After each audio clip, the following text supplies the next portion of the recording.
Deməli, uşaqlar, vasitəsiz nitq. Əvvəlcə nitq iki cür olur, onu başa düşək. Vasitəli və vasitəsiz. Vasitəli odur ki, arada kimsə var, deyirsən, söz çatdıram, xəbər çatdıram. Eşitmişsiniz onu? Ay, sağ ol. Vasitə elə bilin odur. Yəni, onda dəyişirsən cümləni. Vasitəsiz isə olduğu kimidir, çatdırırsan. Vasitəsiz nitqi, məsələn, müəllim dedi, 2 nöqtə, gəlin dərsə. Belə bir sadə bir şey dedim, forma dedim. İndi onu deyirəm ki, müəllim dedi ki, hamı dərsə gəlsin. O çevirdim vasitəliyə.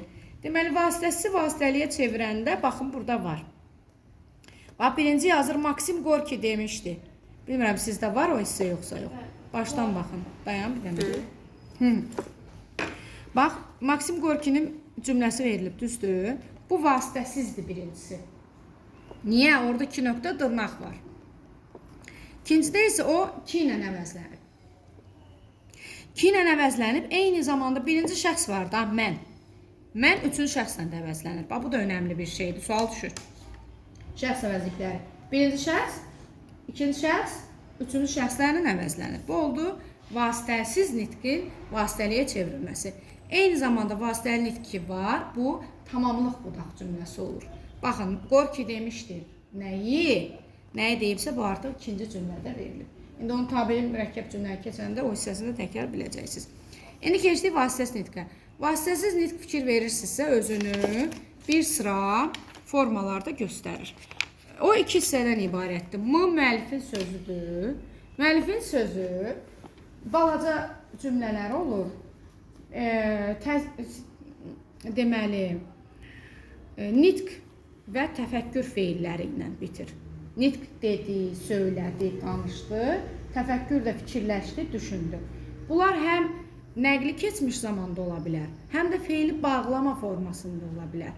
Məsələn, deyərək, deyib, deyə, bu formada da ola bilər. Deməli, feili bağlamanın müxtəlif formalarında və nəqli keçmiş zamanda ola bilər. Bu oldu müəllifin sözü. Əgər o əvvəldədirsə böyük M-la, ortalarda və axırdadırsa balaca M-la göstərilir. Sonra ikinci, deməli, bu hissəsi vasitəsiz nitqdir. Yəni, deyilən, söylənilən fikirdir. O da əvvəldə böyük V-la, orta və axırlarda olsa balaca V-la işarələnir. Bu hissəsi aydın oldu. Keçdik vasitəsiz nitqin 5 fərqli formasına. Birinci A-ya baxırsınız, müəllifin sözlərindən sonra. Bax, Maksim Gorki demişdir. A variantında nədir? Müəllifin sözü birinci gəlir, ondan sonra vasitəsiz nitq. Demişdir 2 nöqtə. 2 nöqtədən sonra ya dırnaq ola bilər, ya tire. Görürsünüz, aşağıdakında tiredir. Dırnaq gələcək uşaqlara məxsusdur. Dırnağı bağlayırsan nöqtə sonda. Dur işarələri ki var, nöqtədir, nidadır, sualdır. Bunlardan nöqtə ən önəmlisidir. Ona görə nöqtə dırnaqdan sonraya düşür. Amma sualla nida olsaydı, o dırnağın içində olacaqdı. Dırnaqlara əvvəl bir dənə dırnaqlar kimi verirdi variantda. İndi dırnaqlar bir başda verir. Dırnaq, bir dənə axırda dırnaq. 2 dənə dırnaq verir. Başa düşdünüz? Dırnaq, sonra nə gəlir, sonra yenə axırda dırnaq, nöqtə. Yox, nöqtə sual, nöqtəyin yerinə sual nida varsa, sualla nida dırnağın içində olacaq. Nöqtə dırnaqdan sonra olacaq. Bax, bu xırdalıqlar önəmlidir. Sonra, indi A-nın ikinci formasına baxın. Pərşan pıçıldadı, 2 nöqtə yerindədir, amma nöqtədən sonra nə qoyulub? Tire. Yəni, heç bir halda dırnaqdan sonra tire qoyula bilməz. Ya dırnaq olacaq, ya tire qoyulacaq. Çox vaxtda sizə düzgün variantı tire ilə olan variantı verəcəklər. Əgər tapmasanız, deməli, dırnaqlı variant düzdür. İkisini də düz verə bilməz. B variantında müəllifin sözlərindən əvvəl, yəni birinci vasitəsiz nitqdir. Heç mən unutdum, bir dənə sxeminə də baxın, A variantına. Baxın, sxemdə heç bir səhv yoxdur. Burada da yoxdur səhv. Mütləq sxemlə üst-üstə düşməlidir, yəni nitqin forması. İkincidə birinci gəlir vasitəsiz nitq, yəni müəllifin sözlərindən əvvəl. Baxın, dırnağı açıb, sadə cümlənin təhlil qaydası necədir? Baxın, sual dırnağın içində oldu, gördünüz. Dırnaqdan sonra tire işarəsi ona görə qoyulub ki, cümlə davam edilir. Davam elədiyinə görə də deyə sözü, deyə deməli, yönlük halda işlənib bu. Feili bağlama deyil, sadəcə feil yönlük halda işlənib. Cümlə davam edir, bitdi, sonra nöqtə qoyulub. Baxın, onun amma sxemində səhvlik var. Görürsünüz, biz düzəltmişik. Sual işarəsi dırnağın içində olmalıdır. Kimdə düz verilib o? Düz verilən var, kimdəsə? Sual dırnağın içində olmalıdır. Aysə, onu düzəltmişik biz. Sonra axırda M-nı əslində balaca verməlidir. Bu da səhvdir. M balaca olur. M yalnız başda özünüz məntiqlə düşünün. M orada niyə bölünən yazılsın ki? İkincidə tire qoyulub. Heç yetimləri düşünən yoxdur.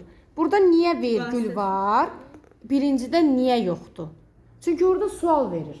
Sual işarəsindən sonra vergül niyə qoysun ki? Yəni məntiq cəhətdən də düz deyil. Sual cümləsi olduğundan sual işarəsini qoyub.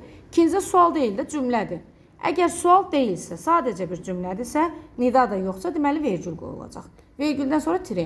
Siz də bilirsiniz ki, tire işarəsinin 3 işləmə məqamı var. Biri əlavələrdə idi. Biri həmciz üzvlərdə idi, ümumiləşdirici sözdən. Deməli, söz şeylərdən sonra gələndə. O deyirdimi, qızlar, oğlanlar, tire hamı. Bir orada, bir əlavələrdə, mən, filan kəs və filan kəs. Bir də bax, üçüncü işləmə forması vasitəsini itirir. Başqa içəndə yoxdur tire işarəsi. Bax, gördünüz, vergül sonra tire qoyuldu, cümlə bitdi. Sxemində səhvliyimiz yoxdur ki? Yoxdur. Keçdik üçüncü. Müəllifin sözləri arasında. Deməli, müəllifin sözüdür, vasitəsiz nitqdir, sonra müəllifin sözüdür. Müəllif dəstəyi stolun üstünə qoyub. Bax, qoyub artıq iş feilidir. Biz nə demişdik? Nitq feilləri olur, feillərin növləri var. O testə zada düşmür. Amma kitabda var nitq feilləri, iş feilləri, hal vəziyyət feilləri. Bax, bu iş feilidir, qoyub. Və feili bağlama formasındadır, görürsünüz. 2 nöqtə. Sonra baxın, dırnağı açıb, dırnaqla tire ola bilməz. Hədəf kurslarının sınaq testlərini vaxtında çap edin. Baxın, dırnaqdan sonra vergül qoyub. Vergül tire dedi. Baxın, sxemimizdə heç bir səhvlik yoxdur.